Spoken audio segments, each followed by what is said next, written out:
जय श्रीमन नारायण। कैसे हैं आप सब। हमारे खास प्रोग्राम में आपका स्वागत है। आज हम मूलांक 5 पर विशेष चर्चा करेंगे।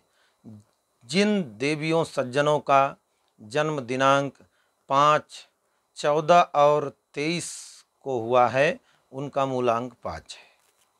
मूलांक 5 वाले व्यक्तियों के ऊपर बुध का विशेष रूप से प्रभाव होता है। 29 मई से 27 जून के मध्य जिन जातकों का जन्म होता है, उनके ऊपर बुध का विशेष प्रभाव होता है। सौरमंडल में उस समय बुध बहुत अच्छी स्थिति में रहते हैं। विशेष रूप से ऐसे जातकों के लिए मई, सितंबर और दिसंबर के महीने ठीक नहीं होते। इन महीनों में ऐसे जातकों को कोई बड़ा निर्णय नहीं लेना चाहिए। ऐसे में यह निर्णय आपके लिए खतरनाक हो सकता है। ऐसे जातक विशेष प्रतिभा संपन्न होते हैं और दूसरों की मित्रता सहज ही ऐसे जातकों को प्राप्त हो जाती है। मित्र बनाने में माहिर होते हैं। देवियों सज्जनों, विशेष रूप से मैं बताना चाहूँगा कि ऐसे जातक निर्णय लेने में अति शीघ्रता करते हैं। बड़ी उत्सुकता पूर्वक सहज ही निर्णय ले लेते हैं। धीमी गति से कार्य करना इन्हें एकदम पसंद नहीं होता है। ऐसे जातक त्वरित निर्णय लेते हैं और अपने जीवन में सफलता के सोपानों को प्राप्त करते हैं, पार कर लेते हैं। ऐसे जातक व्यवसायी बुद्धि के होते हैं और प्रत्येक कार्यों में उन्हें अपना फायदा नजर आता है और अतिशीघ्र धनोपार्जन के लिए अनेकों प्रकार के साधनों को अपना लेने में विश्वास रखने वाले होते हैं। साथ ही ऐसे जातक बड़े ही मिलनसार स्वभाव के होते हैं। कभी कभी जल्दबाजी एवं चंचलता भी इनके अंदर देखी जाती है। दूसरे के मन की बात को भांप लेने में ये बड़े ही माहिर होते हैं, चतुर होते हैं। कोई भी व्यक्ति इनके पास आए और किस कार्य से आया है, किस उद्देश्य को लेकर के आया है, उसके मनोभावों को पढ़ लेने की विशेष क्षमता ऐसे जातकों के अंदर होती है। ऐसे जातक अपने जीवन काल के 5वें, 14वें, 23वें, 32, 41, 50, 59, 68 और 77वें वर्ष में विशेष सफलता को प्राप्त करते हैं। ये वर्ष इनके लिए अत्यंत शुभ फलकारी होते हैं।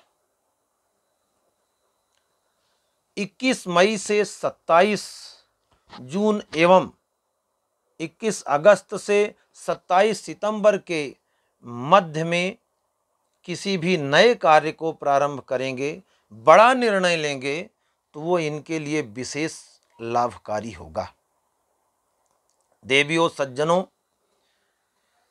मूलांक 5 वाले व्यक्तियों के ऊपर बुध का प्रभाव कहा गया है। यदि मूलांक 5 वाले व्यक्ति किन्हीं कारणोंवश सफल नहीं हो रहे हैं, यदि कॉम्पिटिटिव एग्जाम दे रहे हैं, यूपीएससी का एग्जाम दे रहे हैं या अन्य कोई प्रतियोगी परीक्षाओं में भाग ले रहे हैं, सफलता नहीं मिल रही है, तो ऐसे जातकों को बुध से संबंधित उपाय करना चाहिए। बुध से संबंधित उपाय करेंगे तो अवश्य ही आपको लाभ मिलेगा। ऐसे जातक बुध को मजबूत करने के लिए अपनी मामी, बुआ और मौसी को बुधवार के दिन कुछ विशेष वस्तु उपहार के रूप में दें। हरी वस्तु यदि उपहार में देंगे ऐसे जातक, तो अप्रत्याशित लाभ होगा। साथ ही बुधवार के दिन हरी दूर्वा गणेश भगवान जी को चढ़ाएं। 11 हरी दूर्वा लेकर के उसको हरे धागे से लपेट करके बांध दें एवं 7 इलायची ले लें। दाहिने हाथ में हरी दूर्वा और इलायची रख करके 5 से 7 मिनट ओम गंग गणपतये नमः, ओम गंग गणपतये नमः मंत्र का जप करें और इसके पश्चात वो हरी दूर्वा और इलायची भगवान गणपति जी को अर्पित कर दें। साथ ही किशमिश जो ज़्यादा हरा रंग लेकर के हो, अक्सर किशमिश भूरे कलर की होती है, किंतु कोई नई आई हुई किशमिश जो तुरंत ही अंगूर को सुखा करके बनाई गई, उसमें थोड़ा सा हरापन होता है, थोड़ा सा हल्का, वो हरे वाली किशमिश लेकर के 7 किशमिश भी गणेश जी को अर्पित करें। तत्पश्चात कुछ समय के पश्चात भगवान गणेश जी से प्रार्थना करते हुए उस हरी दूर्वा को प्रसाद के रूप में उठा करके अपने पर्स में रख लें अथवा जेब में रख लें और प्रतिदिन 1 इलायची और 1 किशमिश प्रसाद के रूप में ग्रहण कर लें। 7 दिन के पश्चात जैसे ही पुनः दोबारा बुधवार आए तो यही प्रक्रिया को पुनः अपनाना है। नई दूर्वा गणेश जी को चढ़ा करके फिर से पर्स में रख लेना है और पुरानी दूर्वा को जल में प्रवाहित करने के लिए रख दें। यही क्रम अपनाएं, आपके जीवन में बुध का विशेष फल प्राप्त होगा। बुधवार के दिन गौ माता को हरा चारा खिलाने से अथवा अपने वजन के बराबर हरा चारा गौशाला में देने से अप्रत्याशित लाभ की प्राप्ति होगी। देवियों सज्जनों, अब बारी है आपके प्रश्नों की। आज हमें एक प्रश्न आया है और वह प्रश्न है कैरियर से संबंधित, सरकारी आजीविका से संबंधित। एक देवी जी ने अपनी डिटेल्स भेजी है, नाम मैं नहीं लेना चाहूँगा। डेट ऑफ बर्थ है 29 अक्टूबर 1982। समय है रात्रि के 12:45 यानी कि 29 अक्टूबर 1982, समय 00:45। बर्थ प्लेस है धामपुर। धामपुर की देवी जी ने प्रश्न पूछा है कि आचार्य जी क्या मेरी सरकारी नौकरी लग जाएगी। ये वर्तमान में एक मैनेजमेंट के कॉलेज में अध्यापिका हैं। इन्होंने प्रश्न किया है कि क्या मेरा अपॉइंटमेंट परमानेंट हो जाएगा। आज मैं इन्हीं की कुंडली पे विशेष चर्चा करूंगा। यदि आप भी अपनी कुंडली पर कुछ विशेष जानकारी चाहते हैं तो कमेंट बॉक्स में या मेरे मोबाइल नंबर पर व्हाट्सएप कर सकते हैं। मेरा मोबाइल नंबर है 90 45 00 40 97। इस नंबर पर व्हाट्सएप करें। अगले वीडियो में आपके डिटेल्स पर विशेष चर्चा की जाएगी। अब हम नज़र कर लेते हैं 29 अक्टूबर 1982 की कुंडली पे। 29 अक्टूबर 1982 की कुंडली हमारे सामने खुली हुई है। कर्क लग्न का जन्म है आपका। चेहरा गोल होना चाहिए, कलर एकदम फेयर होना चाहिए, ऐसा ही लक्षण प्रतीत होता है। आपकी कुंडली में सूर्य नीच राशि के चतुर्थ स्थान में बैठे हुए हैं। साथ ही आपकी कुंडली में नीच भंग राजयोग बनता है। उच्च के तुला राशि के शनि देव जी हैं। वहीं पर गुरु और शुक्र की स्थिति भी है। आपकी कुंडली में चतुर्ग्रही योग बनता है। चतुर्ग्रही योग आपके जीवन में अच्छा ही कुछ करेगा। सरकारी नौकरी के लिए बहुत प्रयास करना पड़ेगा, एड़ी चोटी का पसीना एक कर देना पड़ेगा, तब जाकर के आपको सरकारी नौकरी मिलेगी अथवा आपका परमानेंट अपॉइंटमेंट हो पाएगा जिस कॉलेज में आप पढ़ा रही हैं। साथ ही बताना चाहूँगा, आपकी कुंडली में बुध उच्च के होकर के पराक्रम भाव में बैठे हुए हैं, आपको पराक्रमी बनाएंगे। मंगल आपके राज्य स्थान के स्वामी होकर के दसम भाव के स्वामी और पंचम भाव के स्वामी होकर के 4 डिग्री के छठे भाव में बैठे हुए हैं। जहाँ तक कि दसम भाव नौकरी का भाव होता है, राज सत्ता से मिलने वाले सहयोग का भाव होता है, राजाश्रय का भाव होता है। आपके दशमेश मंगल बहुत अच्छी अवस्था में नहीं है और सूर्य का नीच राशि का हो जाना ये भी आपके लिए अच्छा संकेत नहीं दे रहा है। चंद्रमा की स्थिति भी ठीक नहीं है। अष्टम भाव में कुंभ राशि के चंद्रमा हैं, आपकी राशि कुंभ है, तो मनः स्थिति एकदम आपकी डगमगाई हुई रहती है कि अभी क्या करें, नौकरी छोड़ें या पकड़ें, उसमें परमानेंट हो पाएंगे कि नहीं हो पाएंगे। बड़ी ऊहापोह की स्थिति आपके जीवन में बनी रहती है। राहु केतु उच्च के आपकी कुंडली में बैठे हुए हैं।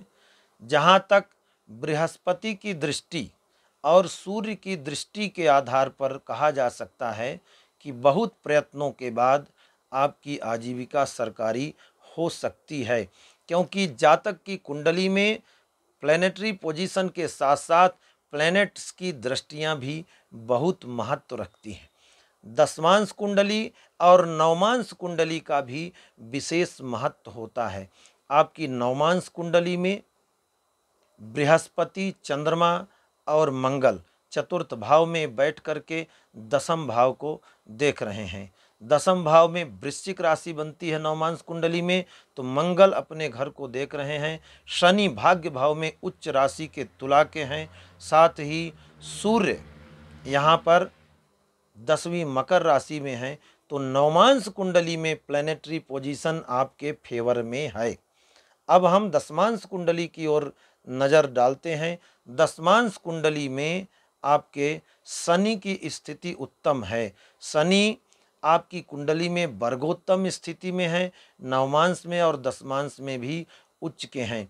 बृहस्पति की स्थिति भी ठीक है, तो यह कहा जा सकता है कि पापड़ बेलने के उपरांत यानी बहुत परिश्रम करने के पश्चात आपकी आजीविका शासकीय हो सकती है अथवा आप परमानेंट उसी कॉलेज में हो सकती हैं। बहुत प्रयत्न करना पड़ेगा। बृहस्पति की स्थिति जो है, बृहस्पति की दृष्टि आपकी कुंडली में बहुत अच्छी।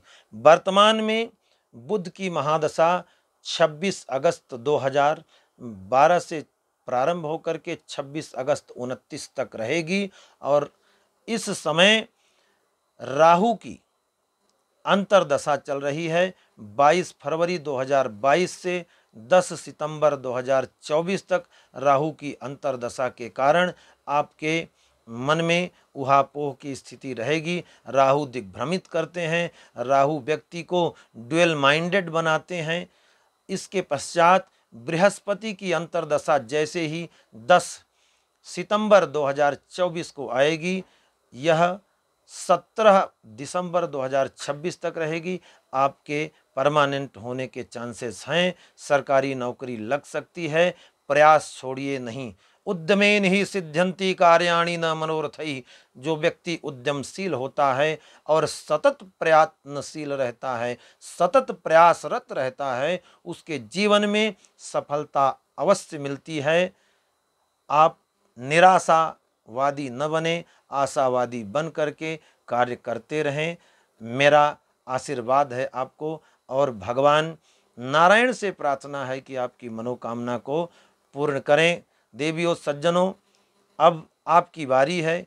यदि हमारा कार्यक्रम अच्छा लगा हो तो चैनल को सब्सक्राइब कर सकते हैं, लाइक शेयर कर सकते हैं। हो सकता है हमारे द्वारा दी गई एक छोटी सी परामर्श आपके जीवन में आमूलचूल परिवर्तन ला दे, आपके जीवन की दिशा और दशा बदल दे। कभी कभी ऐसा भी हो सकता है बड़े से बड़े रोग को एक जो है छोटा सा वैद्य, छोटा सा नुस्खा दे करके आपके जीवन में उस रोग से छुटकारा दिला सकता है। तो कभी भी ऐसे व्यक्ति को इग्नोर न करें। कभी कभी व्यक्ति के जीवन में सुई भी काम आ सकती है और तलवार पड़ी रह जाती है, किसी काम के नहीं रहती है। इसलिए रहीमन देख बड़ेन को लघु न दीजिए डार, जहाँ काम आवे सुई कहाँ करे तलवार। इसलिए लाइक करें, शेयर करें, सब्सक्राइब करें और हमारे पेज शशिकांत आचार्य को भी फॉलो करें। हमारे YouTube channel Astro Shri Narasimha को भी लाइक, शेयर और कमेंट करें।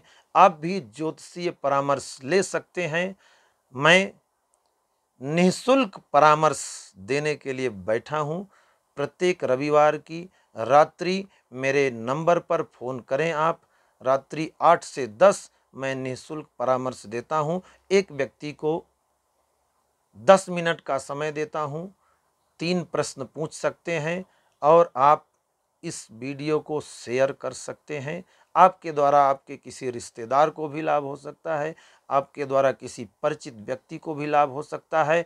तब तक के लिए नमस्कार, मिलते हैं फिर।